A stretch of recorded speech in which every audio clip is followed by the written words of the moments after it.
Caroline, thank you for joining me here today. It's always great to see you, and always a pleasure to, especially have you as a guest on the show. There's so many people that know a lot about you, and now they get to hear a bit more about the story of Caroline. So I'm actually going to start with tell us a bit about yourself, who Caroline Codsi is. Well, thank you so much, Gary. I'm really delighted to be here. I was looking forward to this time together. So, a bit of background. I'm going to try to give you the Reader's Digest version, not to make it too long, and then get into a conversation together. I think will be far more interesting. But for a bit of background, so I was born in Beirut. I grew up in the Lebanese Civil War. The war lasted 15 years between ages of 7 and 22. So these are very, very formative years. I think these, some often people will ask me, how do you achieve all that you've achieved, and how do you overcome all your fears and come out of your comfort zone, and how did you dare do this, that, without getting into all the achievements. I don't have a recipe that I can share, but what I can say is that definitely through these years of war, I had no other choice than to overcome my fears and come out of my comfort zone. And I think the level of resilience that I got to develop through these years have really shaped the leader that I've become. And excuse me, have really made, I guess it's maybe part of my secret recipe in some way. I've also, at a very young age, at age 17, I also moved on my own, no parents, no money, to Paris.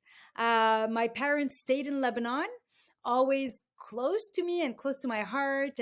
But still, it was a very difficult time because there was this distance, and we couldn't. It's not like today. We didn't have cell phones. We couldn't just pick up the phone and call, even from a landline, because of the war in Lebanon. The phones were often disconnected, impossible to reach anyone. So that also, at age 17, having to put myself through two jobs to be able to go to university, graduate, etc. I think that pretty much sums up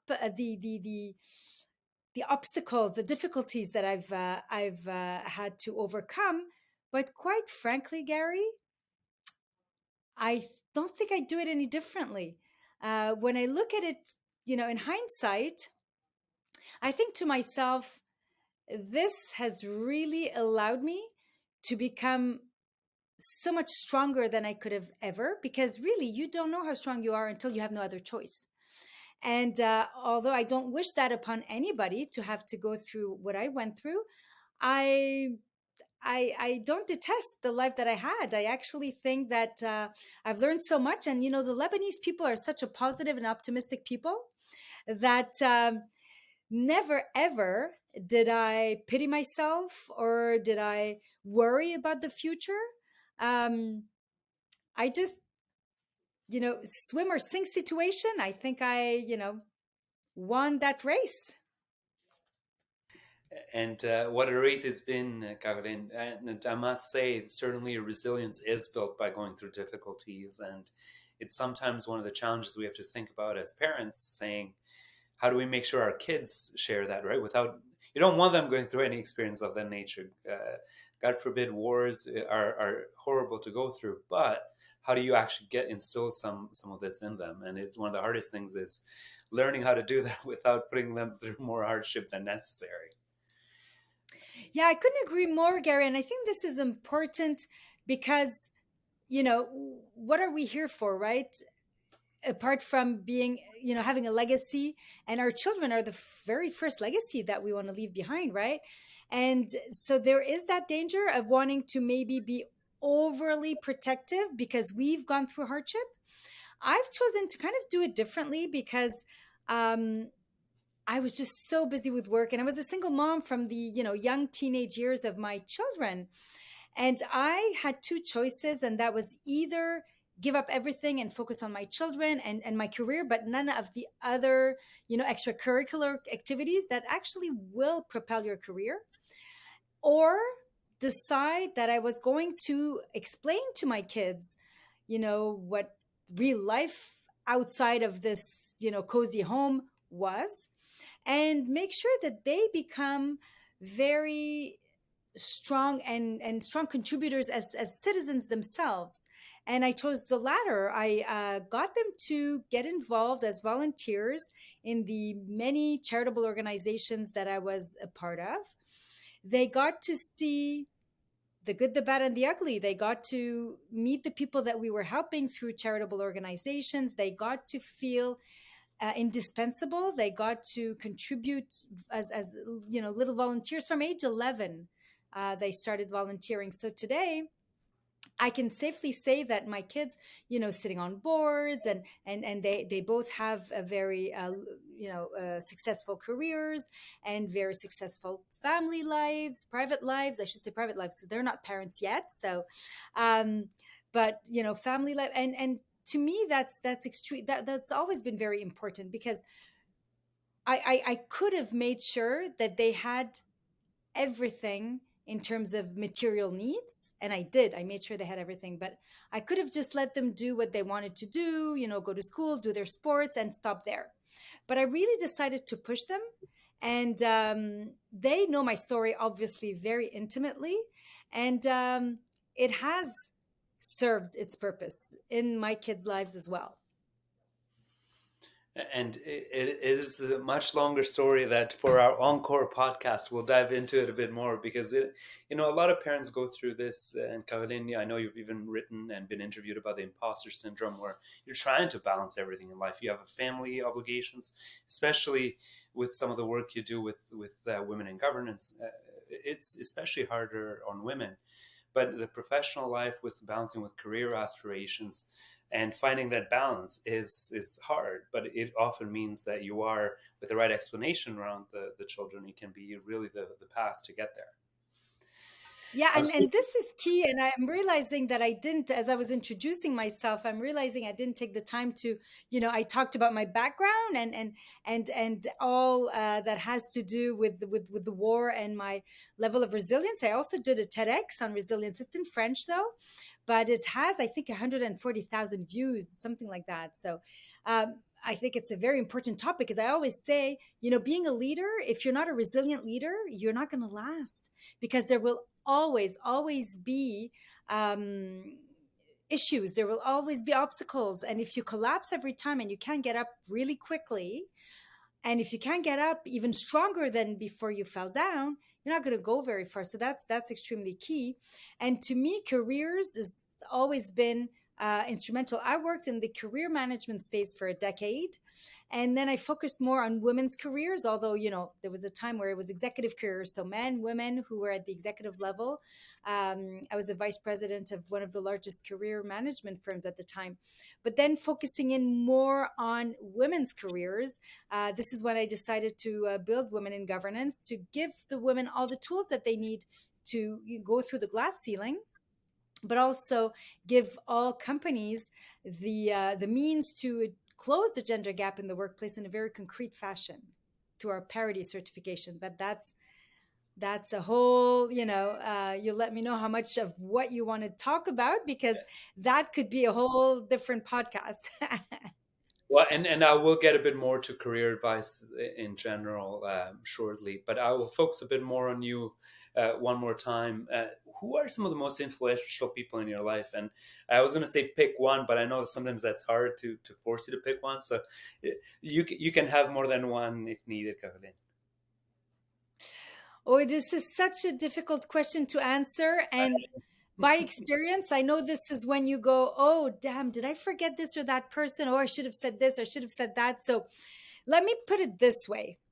To me, the environment in which you grow and develop, your network, the people that you trust, make a world of a difference in what you can actually achieve. So, although at Women in Governance, we have two mentoring programs, one for executive women and one for professional women, I personally had more of a advisory board of mentors, if you will, women and men, who would help me in the different facets of my career, of my work-life balance, or life-work balance, as they like to call it now. And that to me has definitely been key to being able to achieve what I've achieved. When you think of someone who comes into Canada as an immigrant, as a war child, as someone who doesn't have a big network, and fast forward 30 years later, definitely I think when you're talking about networking and talking about um, the um, the people that are around me, um, I think I've learned how to surround myself by the right people. And that, whether you're an immigrant, whether you were born and raised in Canada, it is the same struggle. You need to be with the right people. And I shouldn't say struggle, because to me, it is actually the most fun part of it all. It's all about networking, it's all about being very present for others before you ask others to help you. And I think that through all my implications in charitable organizations, I think that has made a big difference. Sometimes people will say, oh, but I don't have time to volunteer on a board, or I don't have time to, I don't know, go network, go to a chamber of commerce event, etc. I say it's the reverse. You should look at it as a way that will actually make it so much easier to achieve any target that you're trying to achieve, to get anything that you need from the community, because people know that you're someone who's there for others and they will be there for you. So that, Gary, for me, um, it's interesting because when I started networking and doing all these things and going into these events and volunteering on boards, etc., I realized, my God, how people are kind and how they're helping out. And I never did it for that. Never, ever. I just did it because I thought, I am privileged. Despite what I've been through, I am privileged. How can I help? And it's the most beautiful gift, your time. And that's nothing compared to the gift that you get in return of feeling good about yourself for doing it, of learning something new, because we go to university, we work, we do something that is very focused, and then you do something very different for a charitable organization. You learn new things, you meet new people, and let me tell you something, Gary, these people that you meet are the people that you want to be around, because they're like-minded, they're generous, they're authentic, and that's really important, that these people do it for the right reason. If anybody does it just to put that on their CV or to tick a box, stay home, because it will actually negatively impact your branding, because it comes out right away. We always know who is clearly, ready for the meeting, who's clearly ready to contribute, who's there, who shows up, and those who are just putting their name on a list. And Caroline, the importance of the ecosystem is so important. So I can really appreciate what you're saying around picking the right people around you. And I'm a big fan of volunteering. And frankly, I met you through an event, and that's how all these things come about. And I couldn't agree more with it. If we think about the longest study ever done on happiness, the biggest contributing factor to happiness was the quality of the relationships, right? And those relationships are developed when you're surrounded by positive people, like-minded. And I don't mean like-minded strictly in groupthink sense, but rather that where you're sharing things that you really enjoy and an experience that you really enjoy. So if I were to distill the takeaways, I'm going to say, Caroline said, focus on your ecosystem because it makes a huge difference around you, and volunteer. It does. And And volunteer, exactly. And get your kids to volunteer. that too, exactly. They'll yeah, they'll be also learning a lot, meeting a lot of people, and it'll help them in their career. You don't realize it when they're still young, or teenagers, but even on a CV, for a youngster who's looking for a job, and what have you done? Well, I've done these things, and that matters. It really does. A lot of headhunters, by the way, will look at your CV quickly, and then they'll go to the bottom where you'll put your volunteer. Does that person go above and beyond the call of duty? That's what we need, right? That's what we want.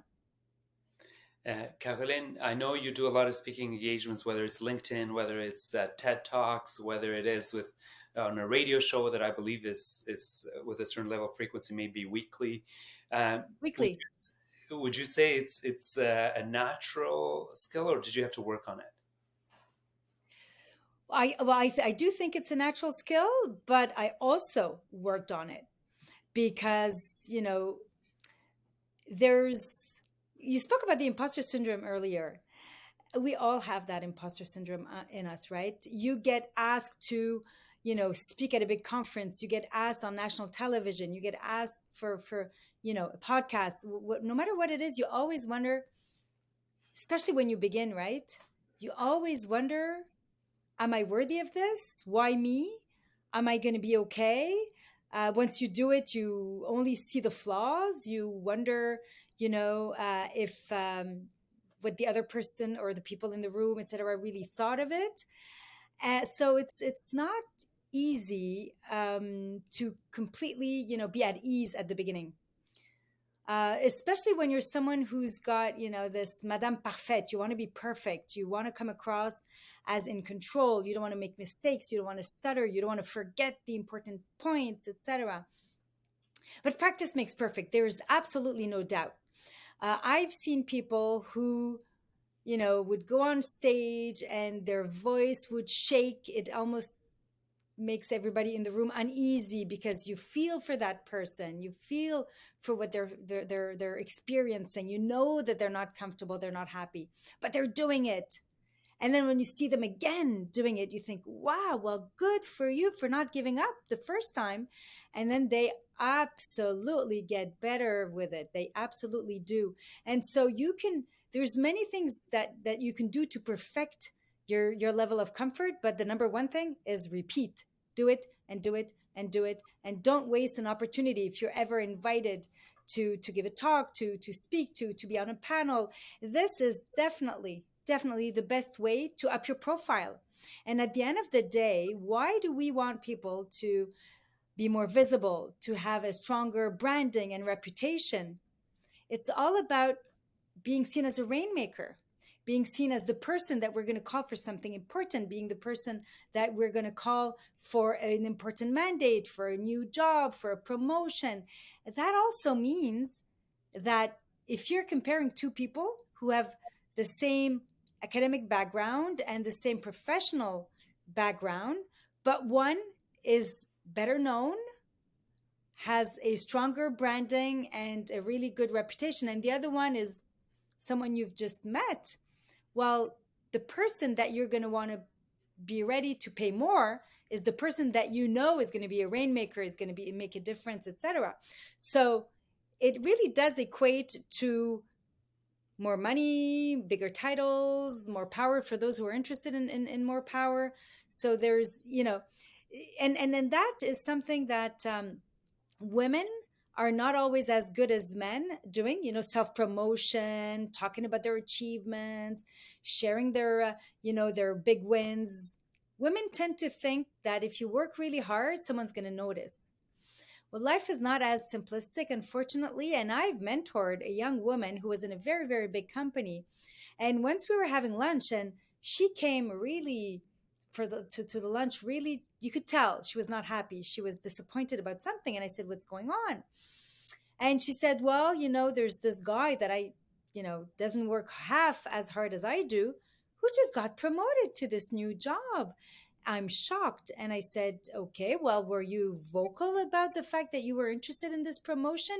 When you heard the job was open, did you go see the person who was doing the recruiting? Did you tell them to keep you in mind? Did you send an email with all the details of why you would be the perfect candidate to fill this? She said, no, but I work hard and I expected them to notice and to reward me. It's not like that. The other individual who got the job probably did all those things that I just described.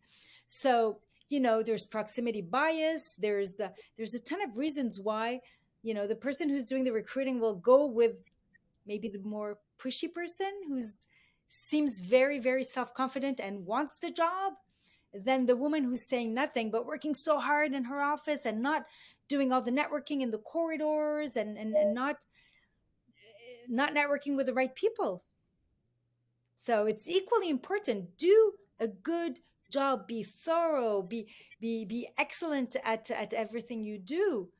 But you can reduce the level of details that you get into, and increase the time that you spend speaking to the right people and about yourself. And it's not natural, and it's not easy for people to speak about themselves, but it's essential.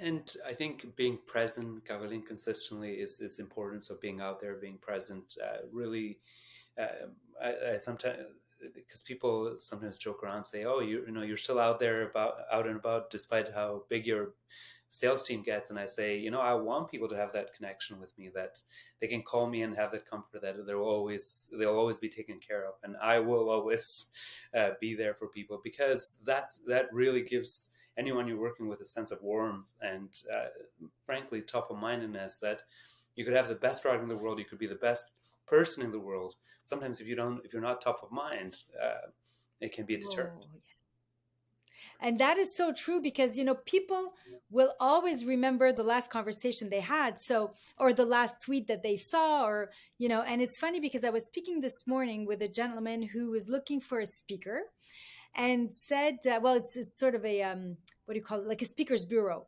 And he said to me, this client contacted me as they're looking for someone to speak at anyway, I'm not going to give the details, because obviously it's a private company. I'm not going to get into all these details, but he said, and you had just popped up in my newsfeed, and I thought, oh, she would be perfect for that. So I personally post daily on social media. And sometimes people say, oh, this is too much, just do it weekly and it's enough.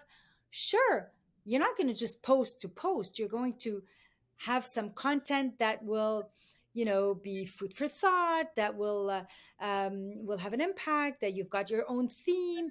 I obviously speak about women in leadership, corporate Canada that's closing the gender gap. These are sort of my topics, but sometimes I'll obviously speak about whatever is going on in the news, or if it's Black History Month, or if it's LGBTQ plus the gay pride. So I'll always be commenting, and I love to start a conversation and then have people comment, and I take the time to answer people personally.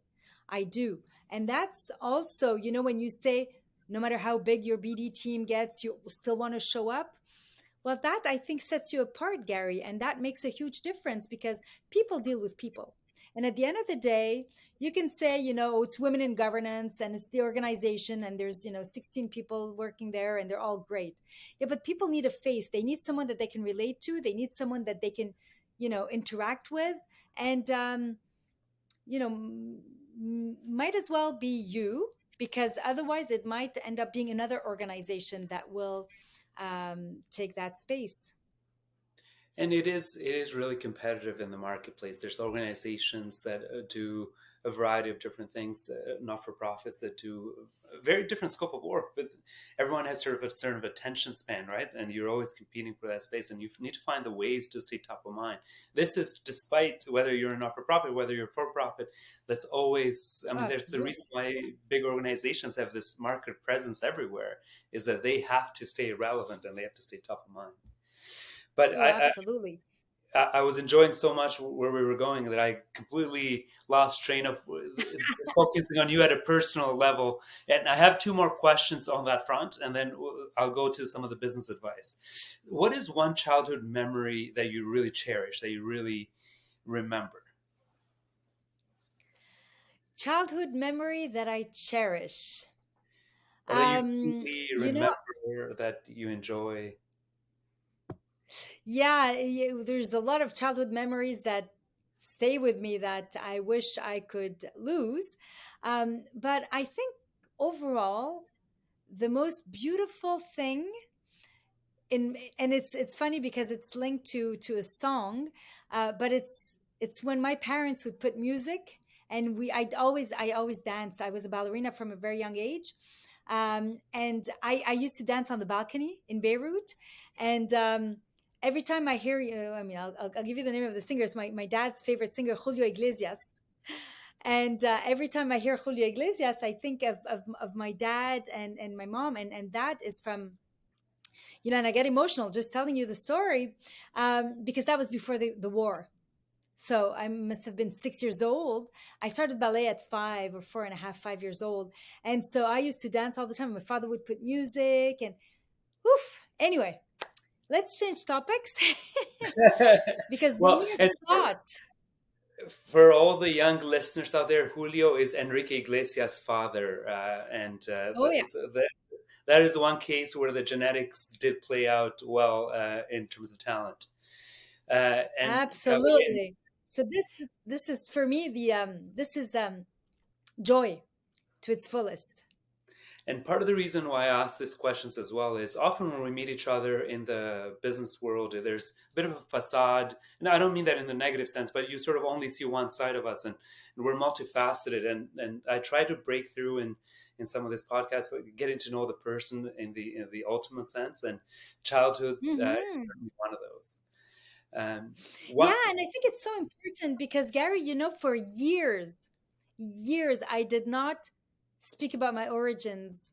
And not that I was ashamed, but I didn't want to stand out. So it's very different from today where I actually, claim my heritage and speak about it widely. But it's easy when you made it to top 100 most powerful women in Canada, top 20 diversity figures in Quebec, top 100 entrepreneurs changing the world, and the list goes on. And I'm saying this very humbly, but I mean, when you reach a level where you're getting recognition from the United Nations, the award that I received, that you get to a point where you think to yourself, listen, I can show up as who I really am. And there was a time where I was just so relieved that my name doesn't sound Arabic, although Codsi is, anybody who's of Arabic heritage will know because it means from Jerusalem in Arabic. So it's there's a lot of Codsis in Lebanon, in Syria, in Egypt. So they would know, but otherwise also with a first name like Caroline or Caroline. But my brother's name is Nabil. He will get labeled much easier than me. And honestly, I think that also contributed to my career growth, the fact that there was a time where diversity, equity, and inclusion was not as big as today.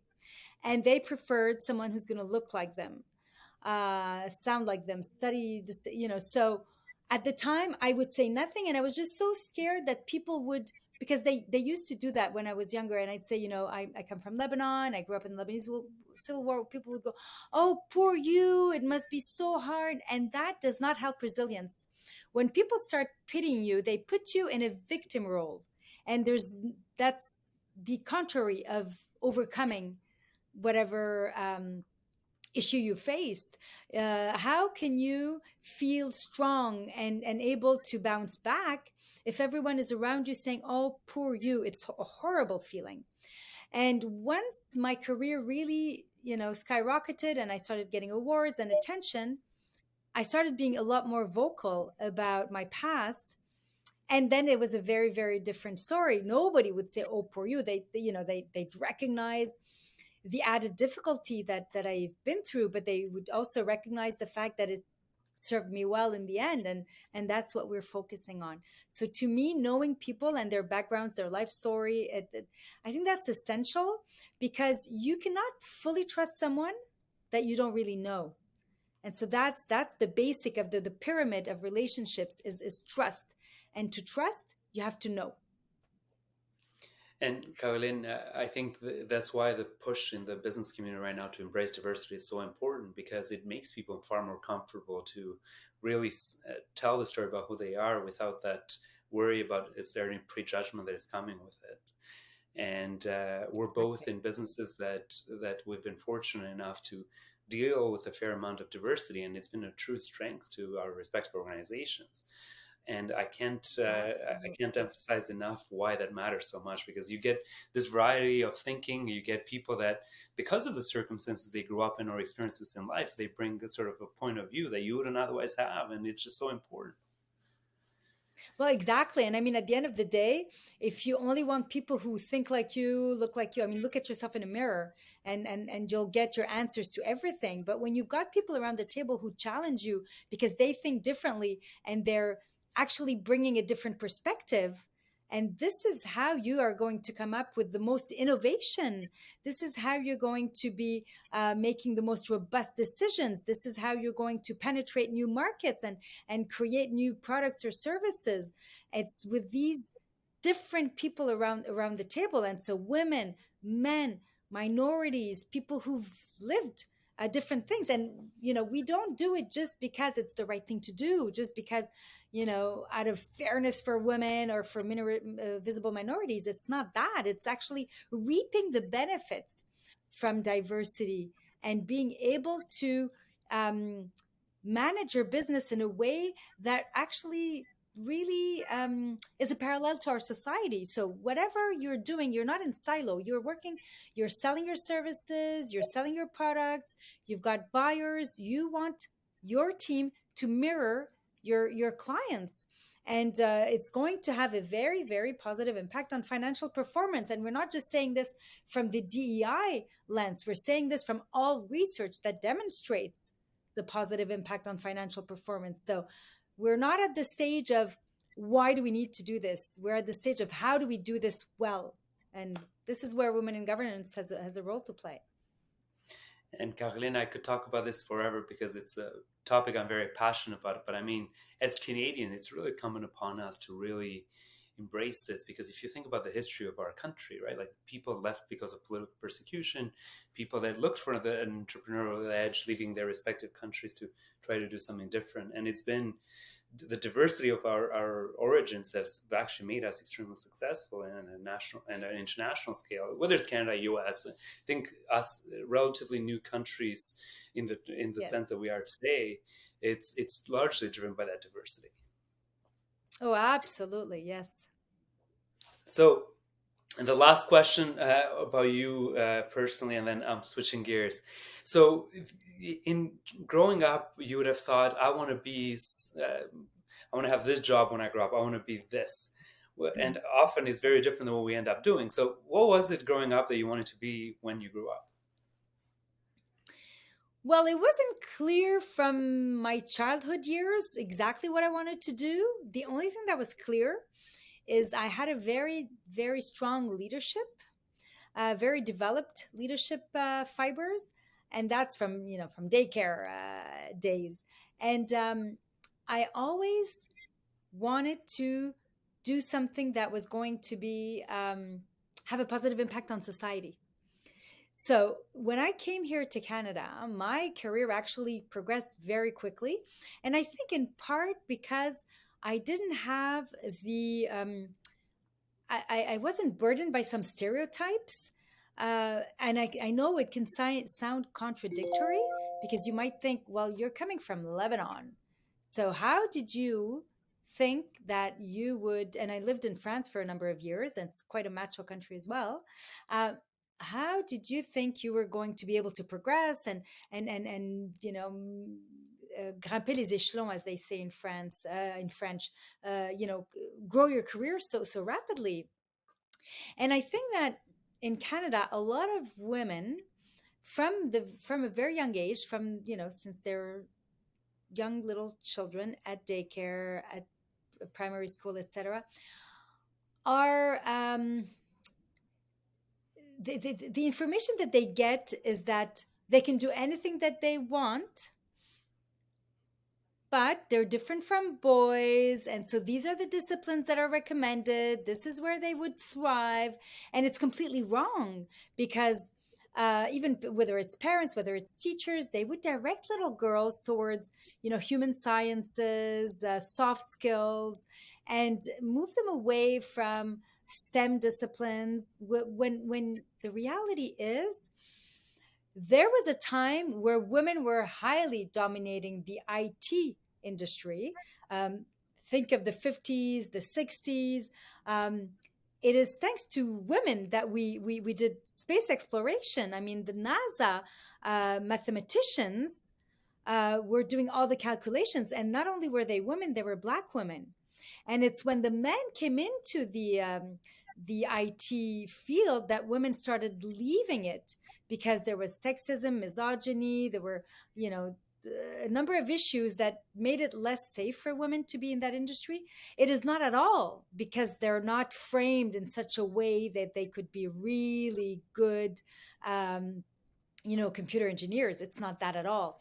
So it's quite interesting to see how we've experienced a shift, and we're hoping that. And I do a lot of talks around women in STEM, hoping to bring that back to something more balanced. I have a daughter who's a lawyer, but she's a cybersecurity lawyer. She's done both. She's done law, and she also has a cybersecurity degree. To me, it's really key because it's also having role models. It's also seeing more women and young women who are thriving in a discipline that traditionally was dominated by men. So, to come back to my career, I progressed quickly. As I mentioned, I was a VP of one of the largest career management firms. Then I became executive VP of the largest medical expertise firm. So, really being able to manage businesses no matter what their field was.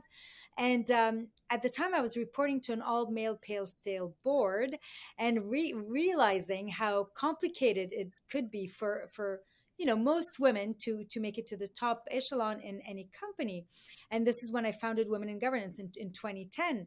And then deciding that actually I'm just going to leave the corporate world, hop on board of Women in Governance full time.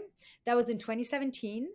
And I never looked back since. But it's quite a difference between, being an executive in the corporate world and then becoming an entrepreneur and managing a business. And it's very, especially when it's a pretty demanding. I mean, every business, an entrepreneur, it's always very demanding. But there are businesses, there are industries, fields where you're more visible. So it kind of becomes, a bit of a like when you're in politics, everybody's got eyes on you. You got to be careful what you say and what you do. But I'm a very authentic and transparent person. I'm not very guarded. So I think that's probably also part of the secret recipe, where people are attracted because, again, they feel like they know you. I sometimes bump into people who say, "Oh, I saw what you did last week, and how are your kids? Because I saw your daughter got this, was nominated for this award, and I saw your son did that." And I think that it's just, and I don't want to spend too much time on this, but I'm just want to reemphasize the importance of sharing and of letting people in. Genuine authenticity. When we are genuinely authentic, then we have to worry far less about what people are thinking of it, because we mean it with the best of intentions. And it's only when we try to wordcraft everything that sometimes you're getting people on guard. They're trying to say, what are you? Who are you really? What are you trying to say? Oh, I But agree. You cannot be staged. well, and then people can read through that, right? And I think to not presume that people can, it's undermining your audience, regardless who they are. So, um, Absolutely. and like I said, Caroline, there's so many of these subtopics. I was like, I feel like we should do a series just so that I could tease out some of these with you a bit more. But then you'd have way more speaking engagements that you'd like. But I want to Well, go a you bit. see, when No, go sorry, ahead. Go ahead. I just want to say that every time you ask a question and I've got a simple answer, and then I start going into totally different topic, but it's just I see the link and I feel I love to share. I really do, and I know that this is why you're doing this, Gary. You want to, help people learn and develop and grow, and because you're such a generous person yourself. So I've just got too many ideas that go through my mind per minute. That's my issue. Well, and then it gives also an opportunity for people to reach out to collaborate. And you're right, that's the whole point of this podcast, is to highlight the individuals participating in it as well as their respective organizations. Which brings me to the next point: women in governance. So the I know you've touched on it in some capacities, but what was the impetus behind it? What drove you to found Women in Governance? So right, so I mentioned what drove me to found it, but I just want to share um, how it sort of evolved over the years. Because when I Perfect. founded it, as I mentioned, is because, I just, through my own career, I could tell, what, I have progressed so much over the past, at the time, let's say, decade. And where are the women? Where are the women that I graduated with earlier? How is there? How could it be that so many women seem to get stuck in mid-management roles? Why do they not move up? And this was my first reflex to say, I'm going to create this organization. And well, quite frankly, I wasn't going to create the organization at first. I just thought, you know what? Let me just You just bring went, some women together. Exactly. Let's get together. Let's talk. Let's brainstorm together. Let's find a way to get more women inspired, more women wanting to contribute, more women with ambition, and started with putting together events. And think of the time as when I was a VP, an executive VP. My own network was quite senior, so it was easy for me to reach out to someone who was in a very senior role, or a CEO, female or male, and say, would you come and share, if it's a male CEO, for instance, why it's important for you to be surrounded by women. How did that change the dynamic of your board or of your executive committee? Why do you think it's important that your organization does all the work to attract and retain more women and more people, from visible minorities, etc.? And if it's a female CEO, then just come and say, you can do it too. I've done it. This is what I've done. This is my little, anecdotes and key takeaways that you can implement. So these events took place over about 5 years, from 2010 to 2015, about 4 events a year. Then in 2015, I decided that it wasn't enough. All these women who'd send me emails saying, thank you so much. I was so inspired by this event. This gives me hope. This gives me strength. This gives me inspiration, courage to get a promotion, or ask for it, etc. But then I thought, let's do something more for the women. Let's put together a mentoring program where these women can be really get a full year of a senior executive, a CEO, a chair of a board, etc., who can support these women for 12 months and help them. You don't have to do it alone. Help them progress their careers. Then after that was a very successful program. And then after that, we've added governance training. So for women who want to sit on boards and with that famous imposter syndrome, although they are board ready and they could, thrive and be very it'd be a great contribution from the next day, they would often hesitate. So this governance training program would just give them added confidence, and they like to put that on their CV that they've graduated from our programs. And I think this is where everything changed. It's when in 2017 I realized that it's not really the women that need to be fixed, it's the culture, it's the workplace. And so at the time, we went to speak to McKinsey and Company and said, we don't have money, but we've got this crazy idea of building a parity certification so that companies can understand where they stand on the gender spectrum, on the gender parity spectrum. Because how can you actually have an impact on a gap that you've never measured? You don't know its root causes, you don't know its magnitude. That cannot work. So that certification is like a questionnaire on 80 different points that organizations will go through to for us to be able to evaluate the situation. And why is it important for us to evaluate the situation is to be able to help them. It's like a self-assessment. Now you better understand where you're doing well, where you're not doing so well, where you're stalling, where you're progressing, where you're doing wonderfully well.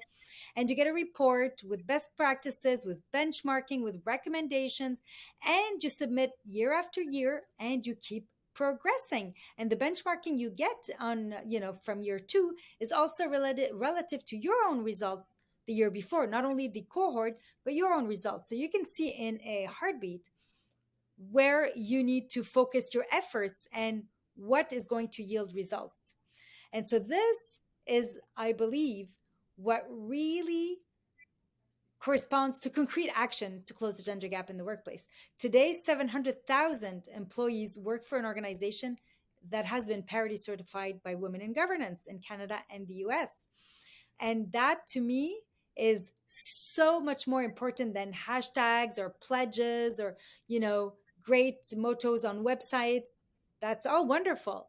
But if that's all you do, then I'm sorry, but that's not going to change anything about your culture, your policies, the initiatives that you can implement to help women progress and at the same pace as their male colleagues.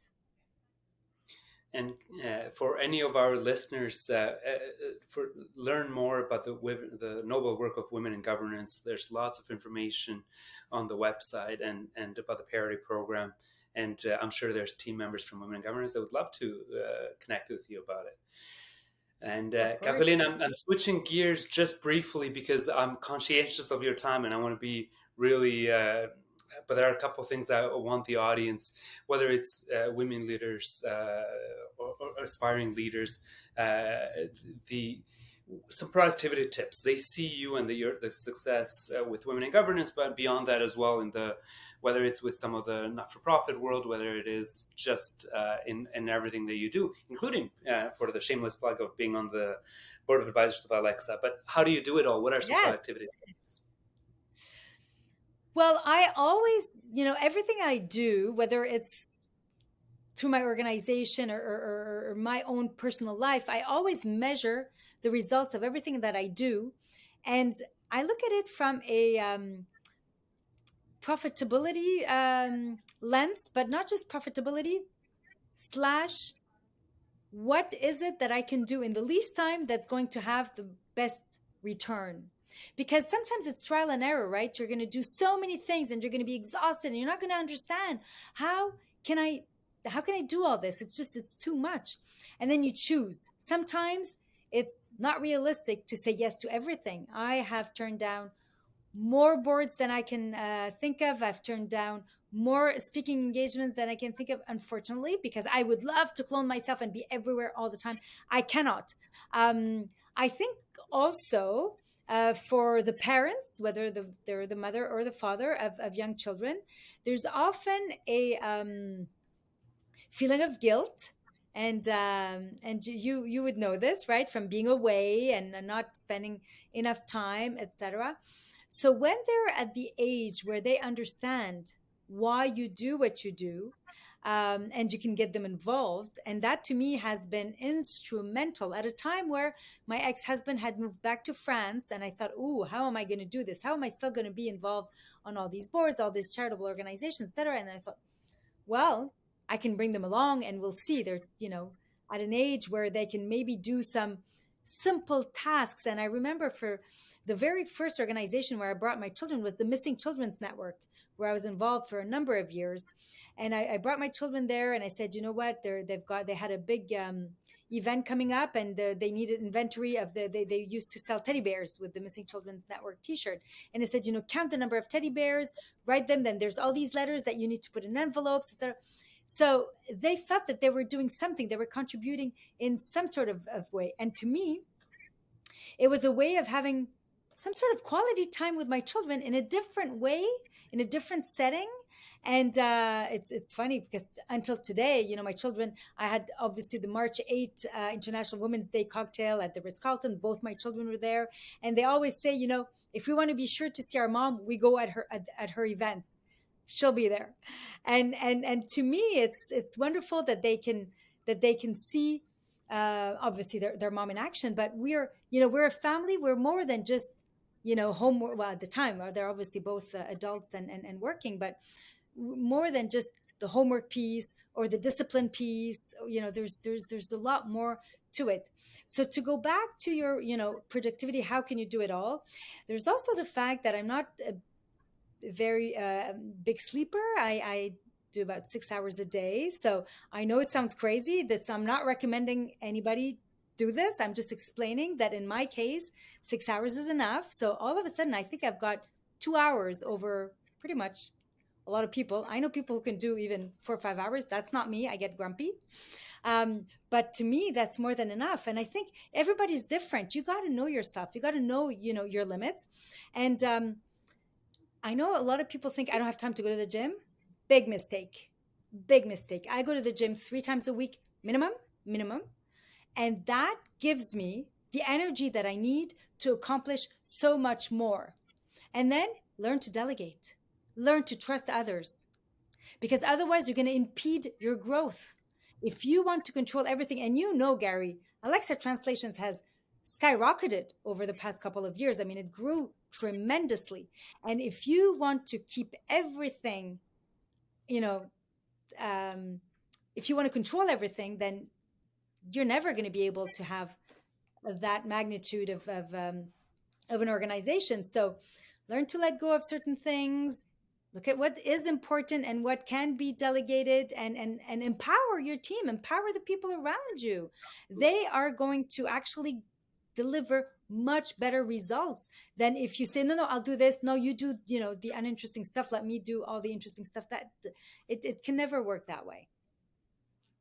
And not that it's easy to let things go, but to Caroline's point, you have to really assess and consistently critically think best result or the highest result for your effort. And that's how you incrementally get better at letting things go, because it won't happen overnight. It won't be just all of a sudden I'm going to let everything go, because it is a process as well, even as you empower the team.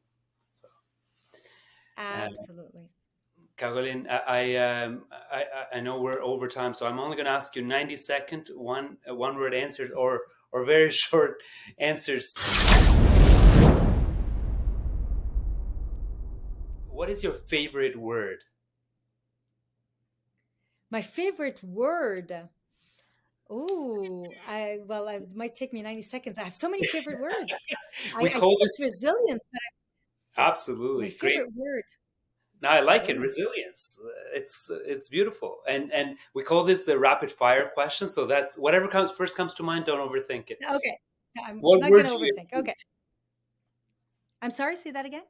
What word do you hate? Oh, the word that I hate, racism.